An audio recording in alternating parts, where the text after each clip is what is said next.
Welcome to पाजी classes friends. सो इस lecture series में हम आज का जो हमारा टॉपिक है वो है मेमोरी। क्योंकि सिंस ये इम्पोर्टेंट टॉपिक भी है, अगर मैं एग्ज़ाम पॉइंट ऑफ व्यू से देखूं सो इससे क्वेश्चंस आते हैं, अच्छे क्वांटिटीज़ में आते हैं। सो हम इस टॉपिक को थोड़ा अच्छे से करेंगे। हो सकता है कि हम इसको कंप्लीट करने में हमको इसको 2 से 3 लेक्चर लग जाए, बट मेक श्योर कि मेरा वीडियोस आप देखने के बाद मेमोरी से आपका क्वेश्चन कुछ भी नहीं छूटेगा, ठीक है। इसके लिए आप एश्योर रहिए। सो चलिए स्टार्ट करते हैं मेमोरी, ठीक। सो बेसिकली मेमोरी क्या होता है, क्यों ज़रूरत है मेमोरी का। अगर मैं कंप्यूटर में बात करूं तो क्यों ज़रूरत है, ठीक है। तो एक बार आप खुद सोचिए कि आपको याददाश्त की क्या ज़रूरत है।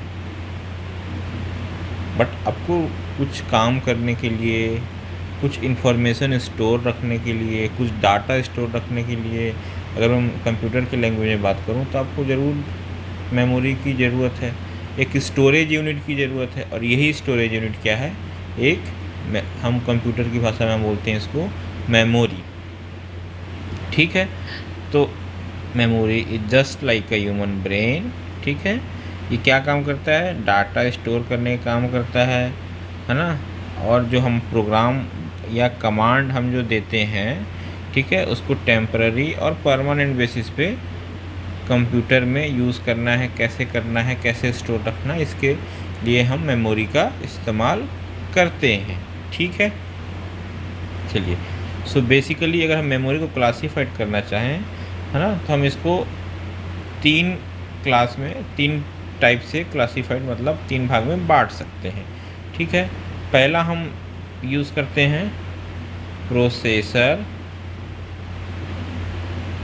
इंटरनल मेमोरी, ठीक है। देखिए, जो हिंदी मीडियम के स्टूडेंट्स हैं ना, उनसे मैं भी रिक्वेस्ट करूँगा कि आप टर्म्स को बस समझिए, ठीक है। क्योंकि क्वेश्चंस जो आते हैं कंप्यूटर में वो इंग्लिश टाइप के होते हैं, हिंदी कम इंग्लिश, ठीक है। तो प्रोसेसर इंटरनल मेमोरी मतलब क्या हुआ, जो हम प्रोसेसर है, प्रोसेसर मतलब क्या हुआ हमारा सीपीयू, ठीक है। तो सीपीयू का इंटरनल मेमोरी, ठीक। तो सीपीयू का इंटरनल मेमोरी को हम क्या बोलते हैं, एक होता है कैशे मेमोरी, दूसरा आप पढ़ेंगे रजिस्टर्स, ठीक है।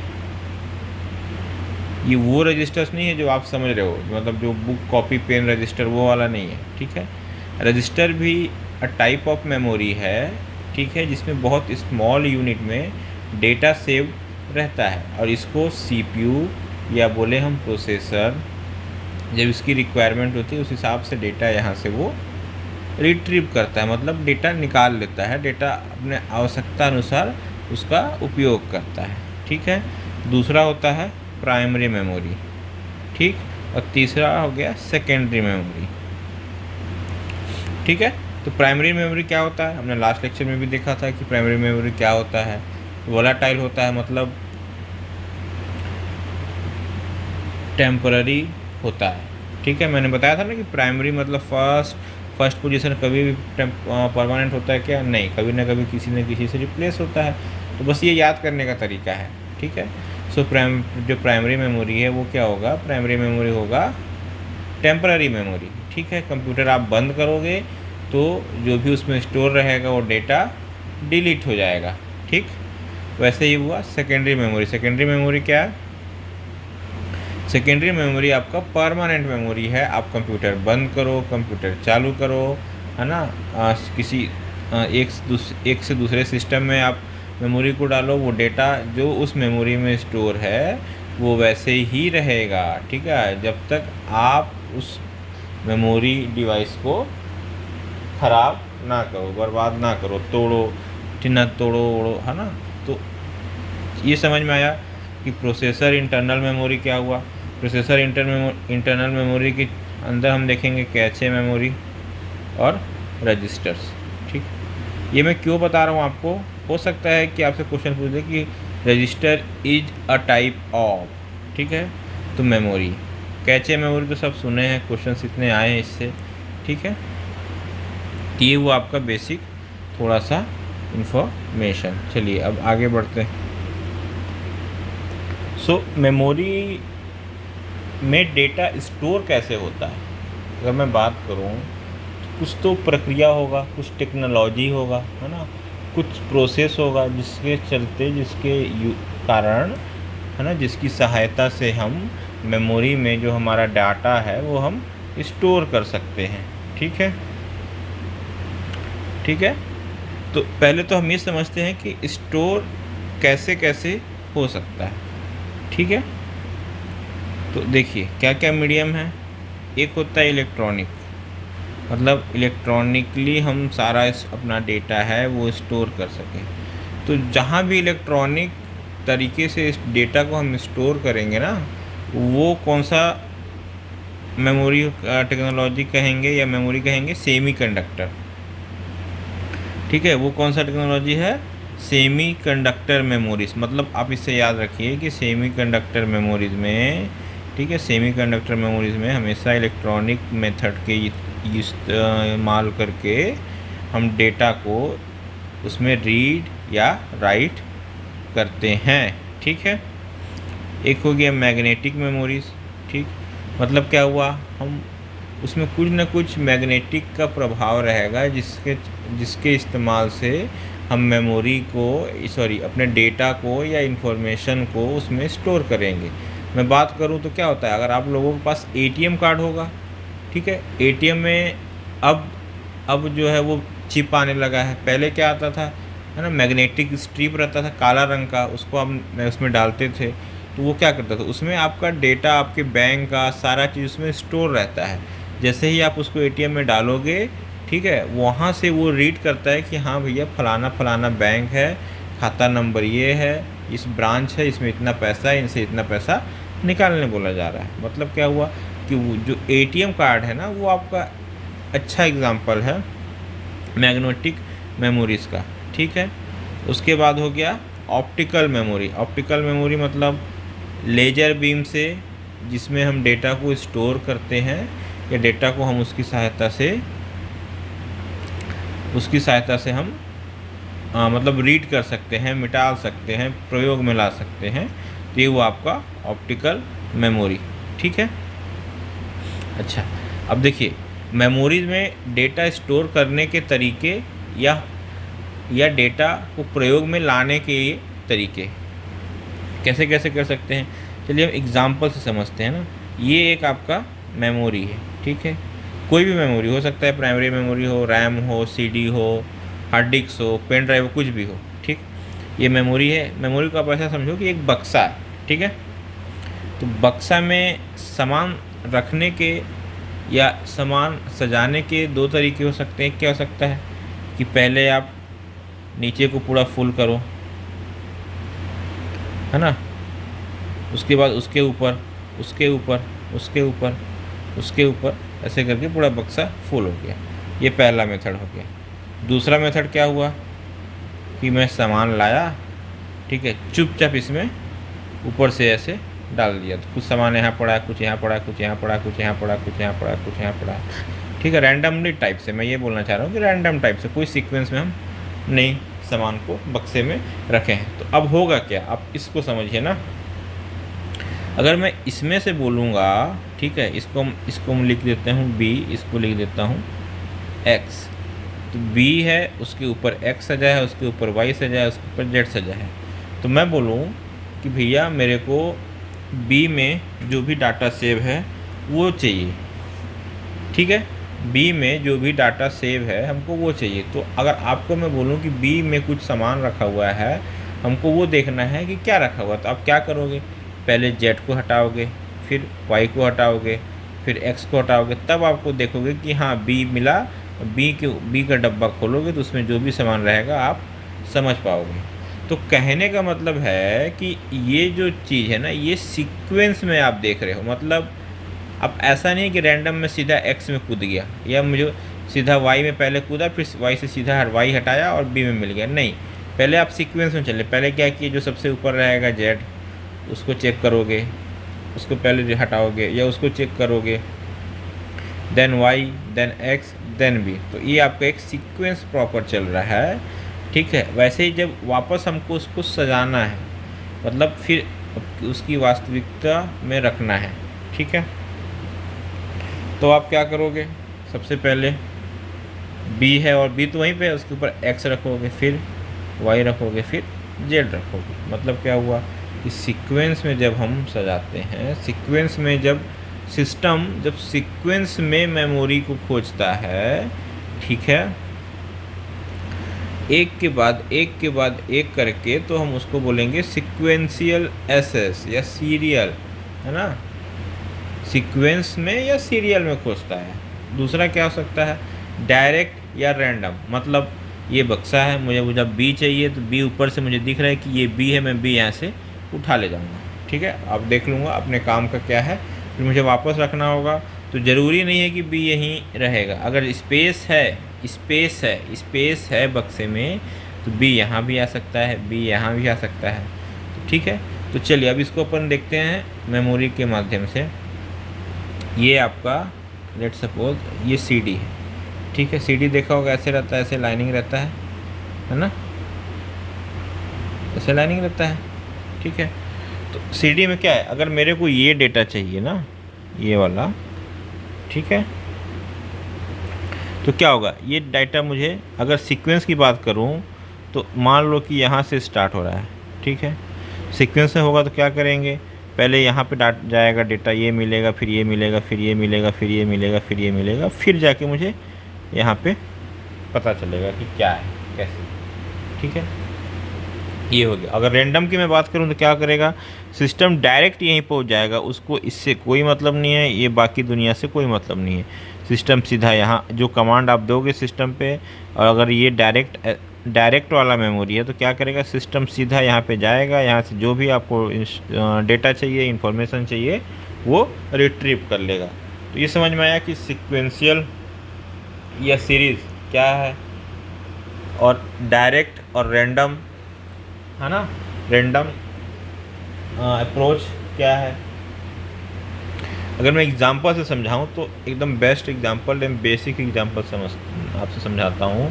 आप लोगों ने कैसेट, जो पहले आज से 8-10 साल पहले कैसेट का ज़माना था, कैसेट चलता था, उसको अपन हाथ से या उसमें पेन डाल के उसको फॉरवर्ड करते थे, बैकवर्ड करते थे, है ना। उसमें अगर मान लो कि सीक्वेंस में गाना है, पहले गाना है ए, दूसरा गाना है बी, तीसरा गाना है सी, तो अगर मुझे ए सुनना होगा, मुझे बी सुनना होगा, तो ऐसा नहीं है कि मैं CD लगाया, कैसेट लगाया डेक के अंदर और मैं सीधा बी सुन लिया। पहले मुझे ए सुनना पड़ेगा, तब मैं बी में पहुंचूंगा, पहला तरीका। दूसरा तरीका क्या है, ए को मुझे फास्ट फॉरवर्ड करके रील को घुमाना पड़ता है, ताकि जो रील है वो ज़्यादा से ज़्यादा घूमे, और जब तक वो बी पे आए फिर हम प्ले करेंगे तो बी वाला गाना बजेगा, ठीक है। तो ये क्या हुआ, ये एग्जांपल आपका सीक्वेंशियल का, ठीक है। CD की मैं बात करूं, CD ड्राइव या DVD आप लोगों ने ला के मूवी देखा होगा। अब आजकल पेन ड्राइव का ज़माना आ गया, ऑनलाइन नेटफ्लिक्स प्राइम वीडियो आ गया है। आज से 10 साल पहले की मैं बात करूं तो क्या आता था, CD ड्राइव आता था, उसमें हम CD लगाते थे, ठीक है। और उसमें फिर जो भी आप गाना सेलेक्ट करोगे, है ना, रिमोट से, वो गाना तुरंत चलने लगेगा। ऐसा नहीं कि आपको पूरा स्टार्टिंग से 1 से लेके 5 गाना सुनोगे तब आप जाके 6वें गाने पे पहुंचोगे, नहीं।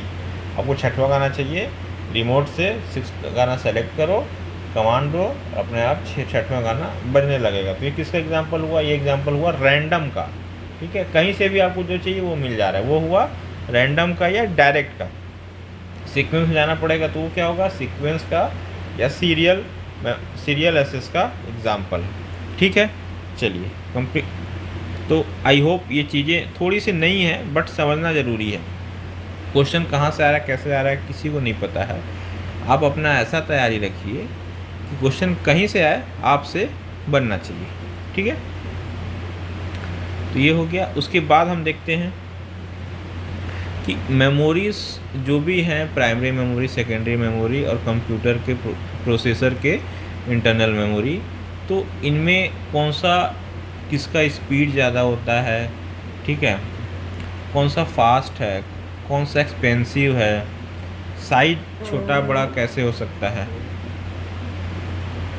तो सबसे हम पहले देखेंगे जो हमारा जो सीपीयू के अंदर आता है ना, जो प्रोसेसर का मेमोरी है, रजिस्टर्स बोलते हैं या कैच, तो सबसे ज़्यादा फास्ट ये होता है, सबसे ज़्यादा फास्ट ना, मतलब 0.1 नैनो सेकेंड में रिस्पॉन्स करता है। 1 सेकेंड सोचिए, 1 सेकेंड में है ना, 1 सेकेंड से भी कम 0.1 नैनो सेकेंड में रिस्पॉन्स करता है, सबसे फास्ट मेमोरी ये हो गया। फिर कैचे मेमोरी होता है, उसके बाद मेन मेमोरी, या फिर हम इसको और क्या बोलते हैं, प्राइमरी मेमोरी, और ये दोनों सेकेंडरी मेमोरी। तो क्वेश्चन कैसे आ सकता है? ठीक है, क्वेश्चन आपसे ऑप्शन में ये चारों दे दे, उसका सीक्वेंस पूछ दे कि arrange it from fastest to slowest, मतलब फास्ट जो मेमोरी फास्ट है उसके क्रम में जमाइए। ठीक है, तो अब देखिए ये फास्ट है तो ऑब्वियस सी बात है कि हम क्यों ना इसी को हमेशा यूज़ करें, क्यों नहीं कर पाते हैं? तो ये बहुत महंगा आता है। ठीक है, मतलब हमको इसमें हमको अगर डेटा स्टोर करना है, एक बिट भी, अभी बिट क्या होता है, बाइट क्या होता है, हम अपकमिंग लेक्चर्स में देखेंगे इसी सीरीज़ में, मेमोरीज वाले पार्ट में ही। बट अभी के लिए याद रखिए कि यूनिट है ना, अगर मुझे एक बिट यूज़ करना है ना, एक बिट स्टोर करना है इसमें रजिस्टर्स में, तो इसका कॉस्ट बहुत ज़्यादा हाई है। ठीक है, उसके बाद कैचे का है, मान लो कि इसका 100 रुपये लग रहा होगा, तो इसका अप्रॉक्स 70 से 80 रुपये लगेगा, इसका लेट सपोज 40 रुपये लगेगा, इसका 25 रुपये लगेगा, इसका 15 रुपये लगेगा। ठीक है, बस मैं एग्जांपल के लिए समझा रहा हूँ ना, आप लोग ये मत बोलने लगेगा सर कि एक बिट स्टोर करने के लिए 100 रुपये लगेगा तो हम इसमें बहुत ज़्यादा बिट स्टोर कर सकते हैं। ठीक है, मैं बस एग्जांपल के लिए समझा रहा हूँ कि अगर आपको एक बिट रजिस्टर में स्टोर करना है तो आप मान लो कि उसमें 100 रुपये लग रहा है, तो कैचे में 70 रुपये लगेगा। मतलब कैचे थोड़ा सा सस्ता हुआ रजिस्टर से, उससे सस्ता हुआ मेन मेमोरी। ठीक है, उससे सस्ता है magnetic device and virtual memory, और सबसे सस्ता होगा मैग्नेटिक टेप्स रिमोट असिस्ट। ठीक है, इसीलिए आप देखोगे जो हम टेप्स सुनते थे ना, वो कितने 15-20 रुपये का टेप आता था, उसमें इतना सारा गाना रहता था। ठीक है, ये समझ में आया? फिर चलिए, मतलब क्या हुआ कि सबसे फास्ट क्या होगा रजिस्टर, सबसे स्लो क्या होगा मैग्नेटिक टेप। सबसे महंगा एक बिट को स्टोर करने के लिए सबसे महंगा कौन सा पड़ेगा हमको, रजिस्टर, सबसे सस्ता मैग्नेटिक टेप। साइज में सबसे छोटा रजिस्टर, सबसे बड़ा मैग्नेटिक टेप। तो ये सीक्वेंस याद रखिए, क्वेश्चन कुछ भी पूछ सकता है, कहीं से भी पूछ सकता है, आपसे बनना चाहिए, बस मेरा कंसर्न ये है। ठीक है, तो उसी के बेसिस पे ये हमारा एक एनालिसिस था कि भाई मेमोरी क्या होता है, मेमोरी में डाटा कैसे स्टोर किया जाता है, सीक्वेंशियल के हिसाब से स्टोर किया जाता है या डायरेक्ट या रैंडम स्टोर होता है। ठीक है, कौन सा फास्ट है, कौन सा स्लो है, कौन सा एक्सपेंसिव है, कौन सा छोटा है, कौन सा बड़ा है। ठीक है, किसमें इलेक्ट्रॉनिक तरीके से स्टोर होता है, कहाँ मैग्नेटिक तरीके से स्टोर होता है, कहाँ ऑप्टिकल तरीके से स्टोर होता है। इसका आई होप आप लोगों को क्लियर हो गया होगा। ठीक है, ये स्लाइड बहुत इम्पोर्टेंट है फ्रेंड्स। ठीक है, चलिए आगे बढ़ते हैं। मेमोरी के अंदर हम देखें तो primary memory, secondary memory, cache memory. ठीक है, और इसको हम और फर्दर देखें तो ये हो गया आपका रजिस्टर्स। तो मैंने मेमोरी के सारे एस्पेक्ट कवर कर दिया ना, कुछ नहीं छोड़ा है। ठीक है, कहीं आप देखोगे रजिस्टर्स के बारे में नहीं पढ़ाया गया है कि रजिस्टर्स क्या होता है। ठीक है, तो जो बेसिक चीज़ें हैं, जितना आपको जानना चाहिए उतना मैंने इस वीडियो में समझा दिया है। अगर मैं प्राइमरी मेमोरी की बात करूं तो प्राइमरी मेमोरी क्या होता है, अस्थाई। ठीक, क्लियर, एकदम क्लियर सर। दूसरा, ये सेमी कंडक्टर मेमोरीज हैं। ठीक है, सेमी कंडक्टर मतलब इसमें चिप रहता है, चिप किसमें, सिलिकॉन, है ना, सिलिकॉन चिप। ये ध्यान हो गया। अब जब सिलिकॉन चिप है तो क्या होगा, इलेक्ट्रॉनिक तरीके से लिखेंगे, है ना। अगर नहीं समझ में आ रहा तो पिछले वाली स्लाइड देखिए। ठीक है, क्या है, सेमीकंडक्टर है तो क्या हुआ सेमीकंडक्टर। देखिए, सेमीकंडक्टर है तो इलेक्ट्रॉनिक्स तरीके से स्टोर होगा। ठीक है, पहला चीज़। दूसरा, रैंडम भी हो सकता है, रैंडम डेटा स्टोर होगा, मतलब आपको जहाँ से भी डेटा चाहिए डेटा मिल जाएगा। ठीक है, तीसरी प्रॉपर्टी क्या हुआ, वॉलेटाइल मतलब अस्थाई। उसके बाद कितने देर में आपको डेटा या इन्फॉर्मेशन मिलता है, तो 10⁻⁻8 मतलब बहुत कम समय है ना, बहुत कम समय है। ठीक है, ये हुआ, इसलिए ये स्लाइड इंपॉर्टेंट है। आप सीधा कंपेयर करिए, रटने की कोई ज़रूरत नहीं है, रटने की कोई ज़रूरत नहीं है। इसको, इस टेबल को याद रखिए, सारा क्वेश्चन बनेगा आपसे। ठीक है,